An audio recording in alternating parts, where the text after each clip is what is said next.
അസ്സലാമു ഫാമിലി വ്ളോഗ്സിൻ്റെ പുതിയൊരു വീഡിയോയിലേക്ക് എല്ലാവർക്കും സ്വാഗതം. മാങ്ങ കൊണ്ടൊരു മാമ്പഴപ്പുളിപ്പാണ് ഉണ്ടാക്കുന്നത്. അതിന് മാങ്ങ നന്നായി കഴുകി തോലി എത്തിയെടുത്തിട്ട് ഇതുപോലെ കഷ്ണങ്ങളാക്കി വെള്ളമൊന്നും ചേർക്കാതെ മിക്സിയിലിട്ട് നന്നായി ഒന്ന് അടിച്ചെടുക്കുക. നല്ലവണ്ണം അരച്ചെടുക്കണം. ഇത് ഈ രൂപത്തിൽ തീരെ വെള്ളം ചേർക്കാതെയാണ് അരച്ചിട്ടുള്ളത്. അപ്പോൾ ഇതുപോലെ അരച്ചെടുക്കുക.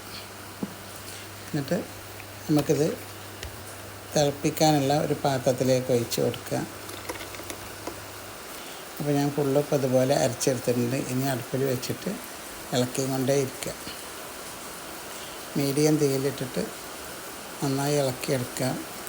ഇളക്കി കൊണ്ടേ ഇരിക്കണം. പിന്നെ ഇത് ഇങ്ങനെ നന്നായി പൊട്ടിത്തെറിക്കും കേട്ടോ. അപ്പോൾ കയ്യിലൊക്കെ കൊള്ളാതെ നല്ല ശ്രദ്ധിക്കുക. ഇപ്പോൾ നന്നായി കുറുകി വന്നിട്ടുണ്ട്. അപ്പോൾ ഇനി നമുക്ക് ഇതിലേക്ക് പഞ്ചസാര ചേർത്ത് കൊടുക്കുക. ഇതുപോലെ പൊട്ടിത്തെറിക്കൽ. അരക്കപ്പ് പഞ്ചസാര ചേർത്ത് കൊടുക്കുക. നന്നായി ഇളക്കി കൊടുക്കുക. പഞ്ചസാര ചേർത്ത ശേഷം നന്നായി ഇളക്കി കൊടുക്കുക. പിന്നെ രണ്ടാമത് ആ വെള്ളമൊക്കെ വറ്റി നന്നായി കുറുകി വരണം. ഇപ്പം നന്നായി വറ്റിയിട്ടുണ്ട്. ഇനി തീ ഓഫ് ചെയ്യാം. നല്ലവണ്ണം ചൂടാറിയതിന് ശേഷം നമുക്ക് നല്ലൊരു ഉണങ്ങിയ കുപ്പിയിലാക്കി വെക്കാം. ഫ്രിഡ്ജിലാക്കി സൂക്ഷിച്ചാൽ മതി. ഇപ്പം നല്ലോണം തണുത്തിട്ടുണ്ട്. ഇതുപോലെ കട്ടിയായിട്ടാണ് നിൽക്കുന്നത്. നമുക്കത് ഈ കുപ്പിയിലാക്കി വെക്കാം.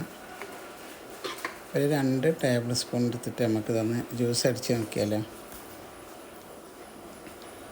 ഇത്രയേ ഞാൻ എടുത്തിട്ടുള്ളൂ. ഇതിലേക്കൊരു 1/2 ഗ്ലാസ് പാൽ കൂടെ ഒഴിച്ച് 1/2 ഗ്ലാസ് വെള്ളം ഒഴിച്ചിട്ട് ഞാനൊന്ന് അടിച്ചെടുത്തതാണിത്. ഇതാ നല്ല കട്ടിയൊക്കെ ഉണ്ട്. നല്ല ടേസ്റ്റാണ് കുടിക്കാൻ. അപ്പോൾ എല്ലാവരും ഒന്ന് ഉണ്ടാക്കി നോക്കാം. മാങ്ങയൊക്കെ ഇപ്പോൾ എല്ലാവരും വീട്ടിലുണ്ടാവുമല്ലോ. അപ്പോൾ അടുത്തൊരു വീഡിയോയുമായി ഉടൻ തന്നെ വരുന്നതാണ്. അപ്പോൾ സബ്സ്ക്രൈബ് ചെയ്യാനും ലൈക്ക് ചെയ്യാനൊന്നും മറക്കല്ലേ. അസ്സലാമു അലൈക്കും.